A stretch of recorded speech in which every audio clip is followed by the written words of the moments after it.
بسم الله الرحمن الرحيم والصلاة والسلام على أشرف المرسلين. السلام عليكم. Bonjour tout le monde.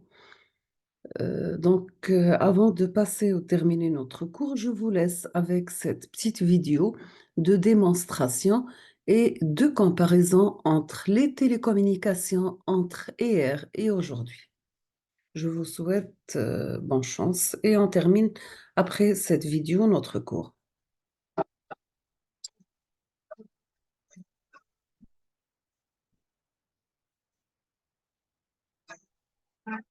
Donc, vous voyez bien Alexandre Graham Bell, Morse, Elisha Gray, Claude Schaap, Marconi, Alexandre Bell parlant au téléphone, en communication par les fumées, par les tambours, par message, par le pigeon.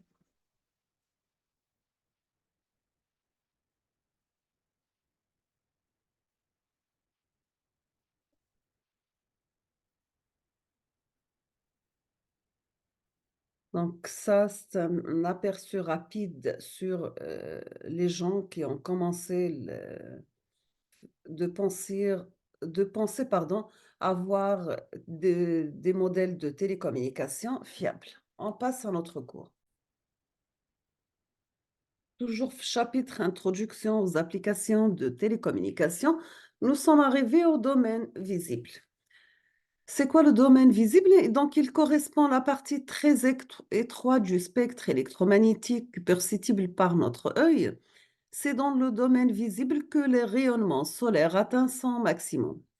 Et c'est également dans cette portion du spectre qu'on peut distinguer l'ensemble des couleurs de l'arc-en-ciel, du bleu au rouge.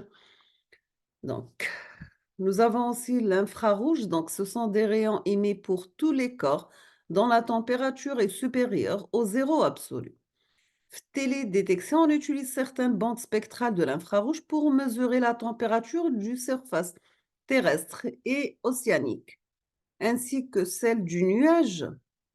Pour les ondes radar ou bien hyperfréquences, cette région du spectre est utilisée pour mesurer le rayonnement émis par la surface terrestre et s'apparente dans ce cas à la télédétection dans l'infrarouge thermique, mais également par les capteurs actifs comme les systèmes radar.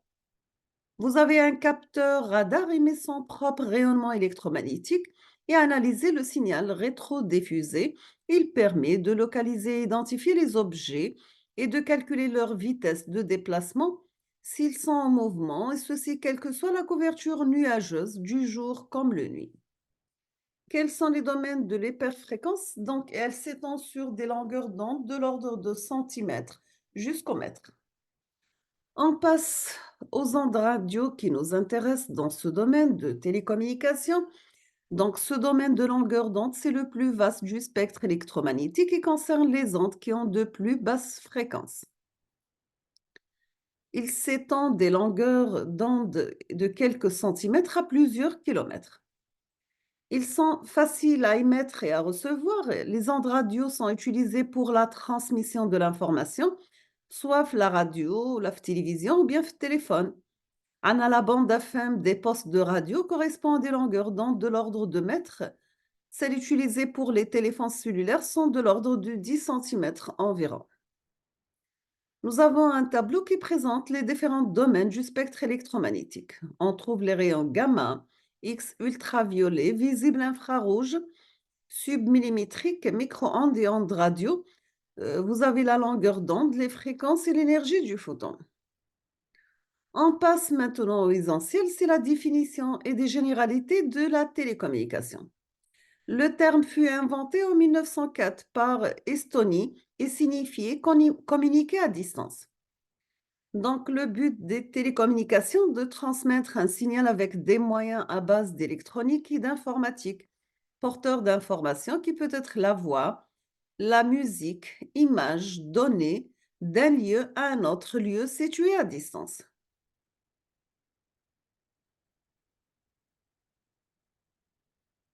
Donc, toujours le schéma de base d'une chaîne de transmission. Vous avez une source. On va transmettre un message à travers émetteur.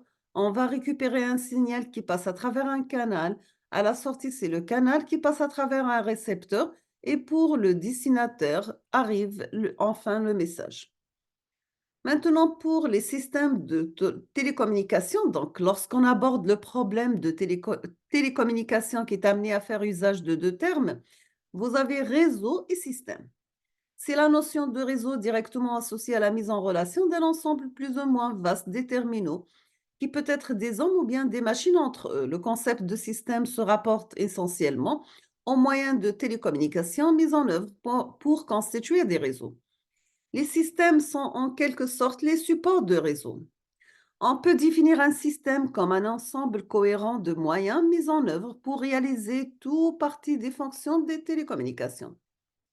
La croissance du trafic d'informations en télécommunications nécessite l'amélioration des performances des systèmes matériels utilisés pour la transmission. Dans ce cas, il faut faire le bon choix d'un système en se basant pas seulement sur l'affichage des coûts d'installation ou d'utilisation. Il y a aussi le choix de technologies à utiliser pour réaliser des circuits fonctionnant dans une gamme de fréquences données. Le problème de compatibilité électromagnétique et en distingue en général le domaine de la télécommunication de grands systèmes spécifiques. Nous avons les systèmes de transmission et les systèmes de commutation.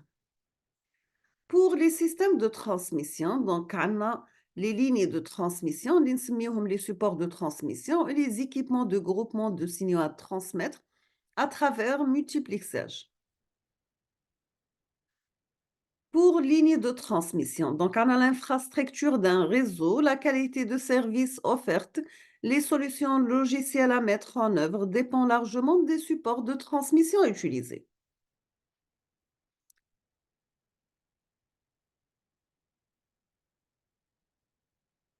Les supports de transmission exploitent les propriétés de conductibilité des métaux pertorsadés, coaxiales et celles des ondes électromagnétiques, donc à travers les faisceaux hertziennes, les guides d'ondes, les satellites ou encore celles du spectre visible de la lumière par la fibre optique.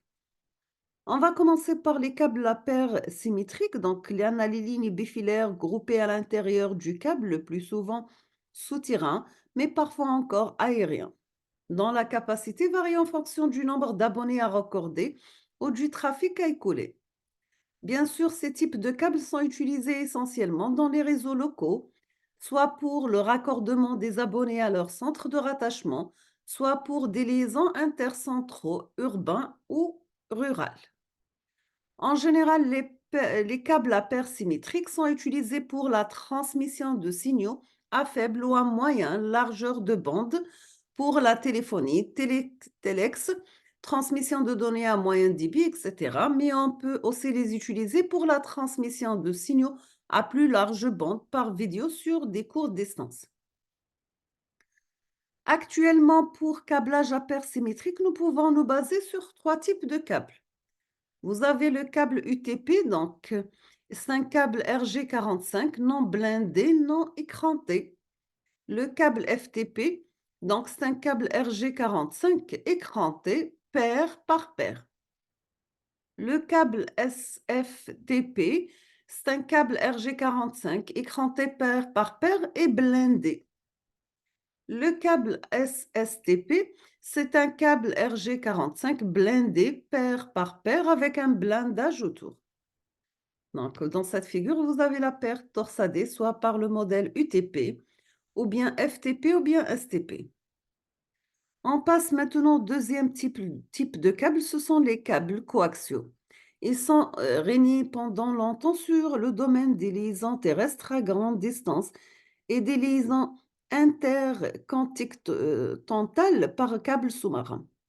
Ils sont utilisés aussi pour des réseaux locaux à large bande, réseaux de télévision par câble, notamment pour des liaisons interactives de vidéocommunication.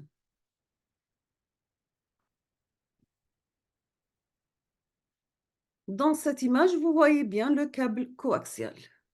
On passe maintenant aux faisceaux hertziens. Vous avez les faisceaux hertziens désignent l'air ou le vide. Ils permettent la circulation d'ondes électromagnétiques ou bien radioélectriques diverses entre un émetteur et un récepteur. Ils sont destinés à la mise en œuvre d'un réseau de télécommunications. Vous avez le faisceau hertzien numérique et rapidement mise en service, offre de grandes capacités de débit et évolutive en fonction des besoins à l'usager. Vous avez le fuseau hertzien est souvent complémentaire de réseaux de fibre optique pour assurer la continuité de certains points de raccordement. Bien sûr, les débits vont de 2 à 155 mégabits par seconde sur des fréquences de 1,5 à 38 gigas. On passe maintenant au satellite artificiel. Donc, l'ère des télécommunications par satellite artificielle a commencé en 1962. Donc, nous avons la première liaison transatlantique par satellite de télécommunication. Donc, entre euh, Andover et les États-Unis et Plumeur-Baudot en France. Les premiers satellites ont été d'abord des satellites à défilement, des orbites basses excentrées. Très rapidement, on a été capable de lancer des satellites dits géostationnaires à travers des orbites circulaires et rotation du satellite en synchronisme avec celle de la Terre. Les satellites artificiels ont révolutionné non seulement les télécommunications intercontinentales, donc on a la possibilité de transmission simultanée de voix téléphoniques et de canaux de télévision, mais aussi, comme chacun sait, la météorologie, la navigation, la télédétection, télésurveillance, objets civils ou militaires. D'autre part, on a l'apparition de satellites de diffusion directe de télévision apporte encore une dimension supplémentaire aux satellites de télécommunication. On passe maintenant aux fibres optiques. Donc, vous avez en 1977 les premiers liaisons expérimentales. Elles ont eu une dessinée, un développement fulgurant aussi bien dans le domaine des liaisons intercontinentales par câble sous-marin que pour des liaisons terrestres à grande distance, où elles remplacent progressivement les liaisons par câbles coaxiaux et par fuseaux hertziens.